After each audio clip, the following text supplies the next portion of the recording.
দেখবেন বাবাদের জামাকাপড় সব সময় মায়েদের শাড়ি থেকে কম দামি হয়। বাবাদের ওয়ার্ডরোব ভর্তি জামা কাপড় থাকে না। বাবারা একটা ঘড়ি বৃদ্ধ না হওয়া পর্যন্ত হাতেই থাকে। বাবারা এক জোড়া জুতা চালায় বছরের পর বছর। বাবারা কম দামি মোবাইলটা একেবারে নষ্ট না হইলে ফেলে দেয় না। বাবারা রোদ বৃষ্টি মাথায় নিয়ে সঞ্চয় করে। বাবারা সব থেকে সস্তা হোটেলে খায়। নিজের জন্য সব থেকে কৃপণ বাবাটা তার স্ত্রী সন্তানের জন্য সব থেকে বেশি ব্যয় হিসাবী। বাবারা একেবারে বাধ্য না হলে কখনো না বলে না। বাবারা ভালোবাসি এই কথাটা বলতে জানে না, করতে জানে। পৃথিবীর সব পুরুষ খারাপ, সব জন্মদাতা খারাপ, কিন্তু একটাও খারাপ বাবা নাই। মানুষটা মোমবাতির মতো, নিজে গলে পরিবারকে আলো দেয়। আর সেই মানুষটা হলো বাবা। সন্তানের হাতে নতুন মোবাইল তুলে দিয়ে যে নিজে পুরাতন মোবাইল ইউজ করে। বাবারা সবসময় নিম পাতার মতো হয়, কিন্তু আমাদেরকে বড় বৃক্ষের মতো ছায়া দিয়ে রাখে, যার কারণে সূর্যের তাপটা আমাদেরকে ছুঁতে পারে না। এই পৃথিবীতে যাদের বাবা নেই তারা বুঝে এই পৃথিবীতে স্বাধীনভাবে চলতে বাবাকে কতটা প্রয়োজন হয়। বাবারা হাসে না, তারা পরিবারের মুখে হাসি ফোটায়।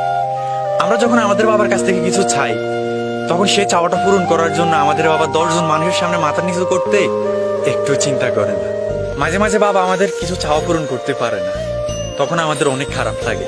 কিন্তু আমাদের অনেকের জানা নেই, আমাদের চাওয়াটা পূরণ না করে আমরা যতটুকু কষ্ট পেয়েছি এর চাইতে 1000 গুণ বেশি কষ্ট বাবারা আমাদের চাওয়াটা পূরণ না করতে পারায় পেয়ে থাকে। বাবা শব্দটা 2টা অক্ষরের, কিন্তু এই 2টা অক্ষর 2টা পৃথিবীর সমান। আপনি তা কখন বুঝবেন জানেন? যখন অক্ষর 2টা আর এই পৃথিবীতে থাকবে না। প্রত্যেকটা বাবাই চায় তার সন্তান সুখে থাকুক। আমরা অনেক সময় বাবার কাছে অনেক ইচ্ছে পূরণে আবদার করে থাকি, কিন্তু অনেক সময় বাবা আমাদেরকে না করে দেয়। তখন আমরা হয়তো ভাবি আমাদের বাবা আমাদেরকে ভালোবাসে না, কিন্তু আপনি হয়তো জানেন না আপনাকে না করে দেওয়ার কারণে আপনি যতটা কষ্ট পেয়েছেন তার চাইতে 1000 গুণ বেশি কষ্ট বাবার হৃদয়টাকে ক্ষত বিক্ষত করে দেয়। আমাদের মা হয়তো তার ভালোবাসাটা প্রকাশ করতে পারে, মুখে বলতে পারে ভালোবাসি, কিন্তু বাবা তার ভালোবাসাটা প্রকাশ করতে পারে না, শুধু নীরবে ভালোবাসতে জানে। জীবনের এই চলার পথে আমরা আমাদের বাবাকে অনেক বেশি ভালোবেসে ফেলি। আমরা তা কখন বুঝতে পারি জানেন? বাবা মারা যাওয়ার পর। আমরা হয়তো আমাদের মাকে অনেকবারই বলেছি ভালোবাসি মা, কিন্তু বাবাকে হয়তো এখনো একবারও বলে হওয়া ওঠেনি ভালোবাসি বাবা। আশেপাশে খোঁজ নিয়ে দেখেন যাদের বাবা মারা গেছে তারা এখন 1000টা ইচ্ছে করলেও বলতে পারে না ভালোবাসি বাবা।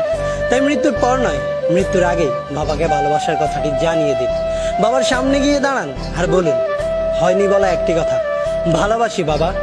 মাননীয় মডারেটর, গতিতে আমি যখন একটি ভালো পোশাকের জন্য কান্নাকাটি করছিলাম তখন বাবা আমার হাতে কাগজ কলম ধরিয়ে দিলেন, আমার দিকে ছুড়ে দিলেন একটি গাণিতিক প্রশ্ন। একজন দিনমজুরের দৈনিক আয় 300 টাকা হলে মাসে তিনি কত টাকা আয় করেন? মাননীয় মডারেটর, মুখে মুখে বাবাকে জবাব দিলাম 9000 টাকা। বাবা আমার কাঁধে হাত রাখলেন, চুলের মাঝে হালতো বিলি কেটে বললেন, মারে তোর এই বাবা হাই স্কুলে শিক্ষক হিসেবে মাসে 8000 টাকা বেতন পায়।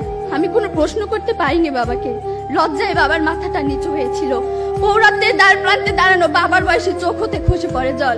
জানি না মাননীয় মডারেটর, আমার বাবার বয়সে চোখ থেকে খসে পড়া জল শিক্ষার মানকে কতটা টেনে তোলার যোগ্যতা রাখে।